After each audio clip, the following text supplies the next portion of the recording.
Hi everybody, I'm Valerie and I play flute with Inside the Orchestra. I'm so glad you guys are joining me for our art party today. We did this last week and we had a lot of fun with it, so we decided we would do it again. If you joined us last week, you guys did some really amazing artwork and I can't wait to see what you guys do this week. If you're joining us for the first time, I want to tell you a little bit of how this works. We are going to make some art today, and you guys can make art with anything you have handy. If the weather's nice where you are, you can go outside with some sidewalk chalk.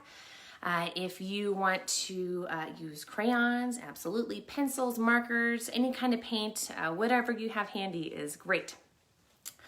So I'm going to give you guys a chance to get your art supplies set up. And then I'm going to tell you the process here. So we're going to listen to some music. Well, I'm going to play the music. You're going to listen. I have 5 short pieces. They're all about 3 minutes long. And I'm going to give you guys a chance to listen and see what those pieces remind you of. Maybe they're going to make you think of something really specific, like a butterfly. Or maybe they're going to make you think of swirly circles or something like that. Whatever you do is going to be awesome, and I can't wait to see what you guys come up with. My favorite part about this activity is seeing all the different interpretations you guys have, because of course art and music mean different things to different people, and that's what's great about it. Let's see here. So if I haven't met you before, my name is Valerie, and this is my flute. I play flute with Inside the Orchestra, and we mainly do concerts for young people in schools and some public events. So maybe I've met you before, maybe you've been to our concerts before at Tiny Tots or Inside the Orchestra, but I'm wondering if some of you guys are listening from somewhere else. Maybe you're not from the Denver Front Range area, maybe you've never heard our orchestra before, and if that's you, please comment and let me know where you guys are listening from. I love to see the way that, especially now, music can reach people all over the world. It's fantastic. Okay, let's see here. So I'm going to be playing a couple of different flutes for you today. This is the flute that you would normally think of. It's called a C flute.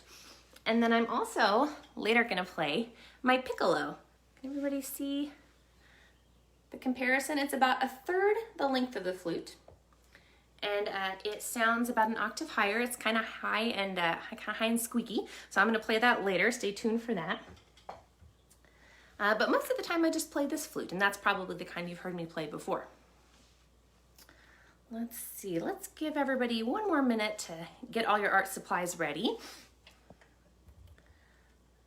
There we go. As you can see, I did some art. I made some flowers and some butterflies and things out of pipe cleaners. That was a lot of fun.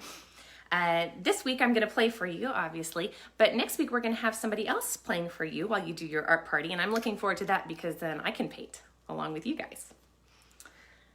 All right, got your art supplies all set up, everybody? Okay. This first piece I want to play for you is an etude, and an etude is something that you're really not meant to perform. It's kind of just like a practice piece, so you can work on things to get better at home. But this collection of etudes is called Etudes de Salon. And a salon in the 19th century in France was like a fancy living room where you would have guests over, and maybe you would play some card games or play the piano for them. So this piece is kind of a practice piece that you're meant to really play for your friends in your living room, and that's where I am. And I'm glad you guys are here to listen. So while I play this, think about what it reminds you of. At the end, I'll tell you what the composer was thinking of, but I can't wait to see your interpretations.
Hey guys, that was The Song of the Wind by a man named Jean.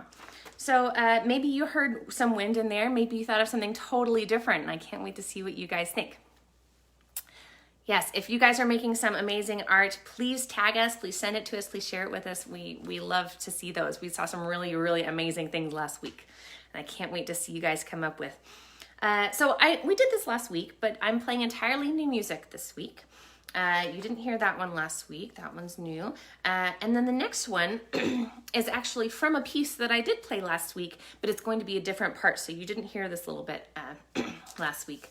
But before we move on, I want to give you guys a chance to wrap up that artwork and get set up for the next one. And I'd like to share with you a little bit about how I chose these pieces. First of all, I chose pieces that I can play by myself. Some pieces just wouldn't make a whole lot of sense with just one instrument. For instance, half of a duet wouldn't make a whole lot of sense. There are things that a percussionist or a drummer could do that I just really can't do on my flute. So I didn't pick any of those pieces that wouldn't really make sense. I tried to make choices that would make a little bit of sense with just myself. And then I also chose pieces that I really enjoy playing and enjoy listening to. Believe it or not, I don't like all music. It's kind of like food, you know, some of us like broccoli but don't like lima beans, that kind of thing. And that's the way it is for me. So I chose only my favorite music to play for you guys. I also tried to choose things that are a little dynamic to me, that remind me of a certain feeling or a certain image, so that you guys can do the same thing. So that first one was wind. Maybe you guys thought of something a little more tangible or a little more specific. I hear a little bit of wind in there. Mostly I hear leaves flowing in the wind, you know, kind of floating, falling from the trees and falling to the ground. That's what I think of when I play that piece. All right, are you guys ready to move on? Okay. Like usual, I'm not going to tell you what the piece is until after, and that way I don't spoil any of your interpretations, because I'm really here to see what you guys think of this music. But don't worry, if it sounds familiar, I will tell you what it is after the fact.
Okay, guys.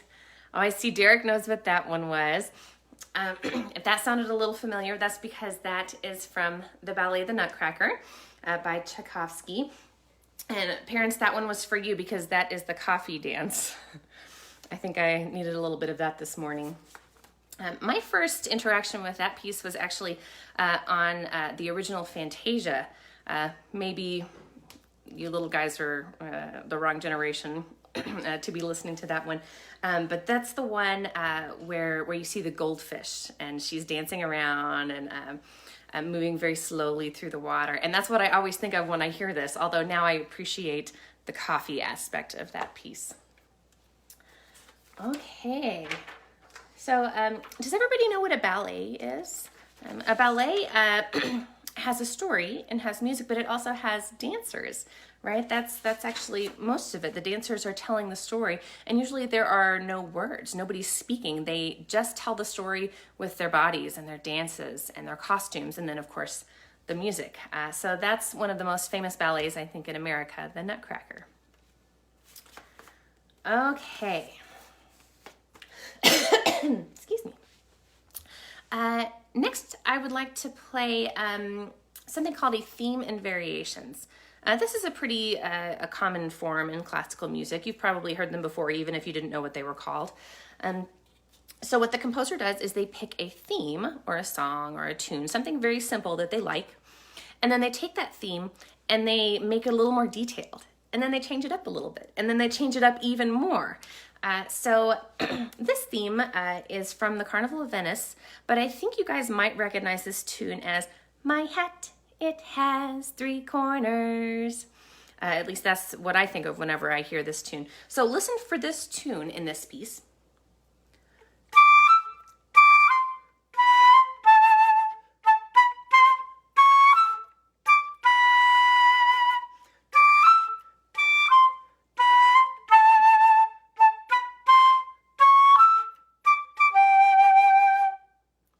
So you guys are going to hear that several times in this next piece, but every time you hear it, it's going to be a little bit different. So if you are an adult or an older child and you're looking for a little more challenging of a task here, I would challenge you to start off with something very simple, like just one color or one shape. And then as you hear that tune come back again in different ways, see how you can change it. Okay, here we go.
Okay guys, so that was a theme and variations on my hat. It has 3 corners. You may have noticed I made a little mistake at the end. I do make mistakes sometimes. I try to practice so that I don't make mistakes, but when I do, you know, it's okay, hopefully, as long as it's okay with you guys. And maybe when you're painting or coloring, you're making a little mistake here and there, and that's great. That's just human. So hopefully you can just color right over it and keep moving on, because that's what I'm gonna do. Okay guys, the next piece I wanna play for you is going to be on my Piccolo. So my Piccolo is about 1/3 of the size of my flute. If I wanted to, I could put 3 Piccolos together and it would be about the size of my flute.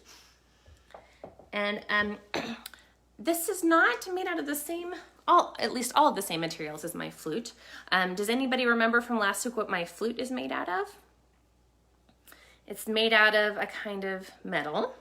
Most flutes are, although there are some older flutes that are still made out of wood. But this one is mostly made out of silver and a little bit of gold too. But this is actually wood. So you'll see it's a very dark color. It's actually a type of wood that grows this color. It's not painted or anything. It just grows black like this. It's called granadilla. And then I have buttons, just like on my flute. I have keys, and these keys are made out of silver. So when I play the Piccolo, it's gonna sound kind of high and squeaky. The smaller the instrument is, the higher the sound, which is why when you hear a big tuba or a big string bass, it has a really low, deep sound. So this is the highest instrument in the orchestra, and sometimes it can play really, really loud. Hopefully I don't wake my son up from his nap. So I'm gonna back up from the camera a little bit, and you may need to turn down your sound just a little bit towards the end when it gets really high and loud.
Okay guys, some of you might have recognized that as the Stars and Stripes Forever March by John Philip Sousa.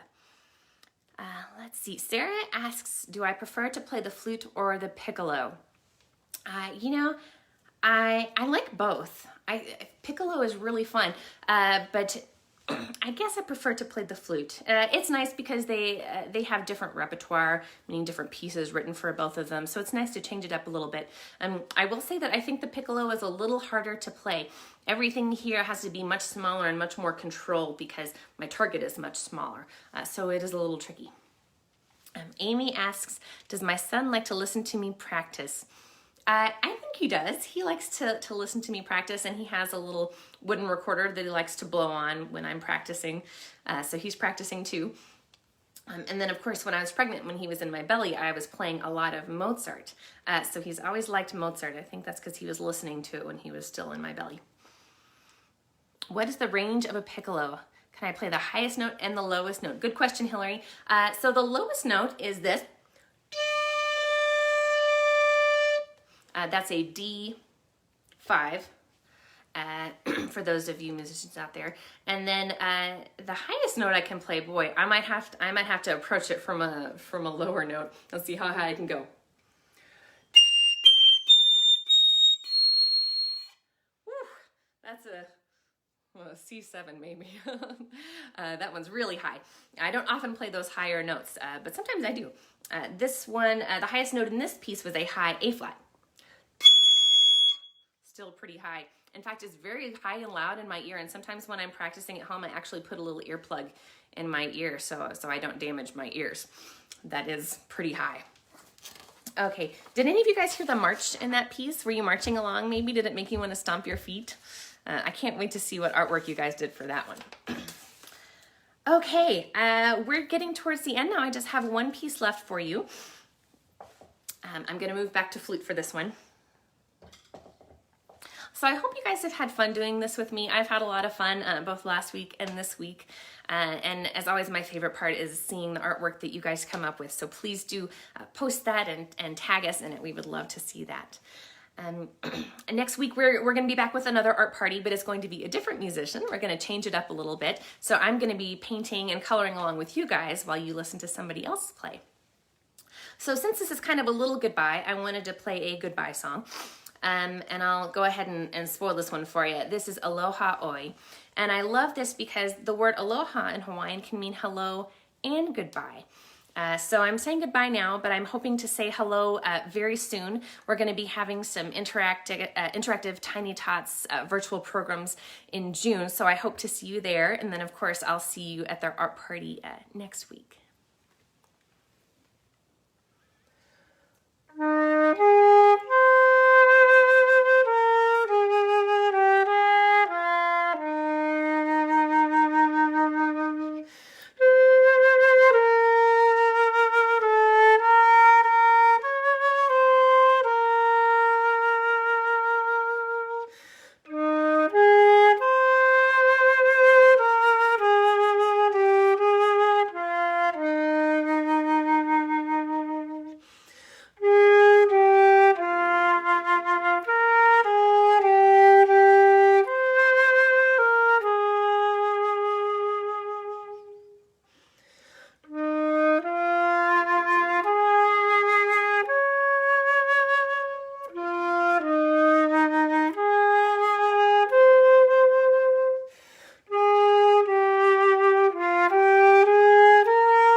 Okay guys, thanks so much for joining us for our art party today. Sarah says my 2-year-old says this song sounds like going to sleep and she just covered me with a blanket.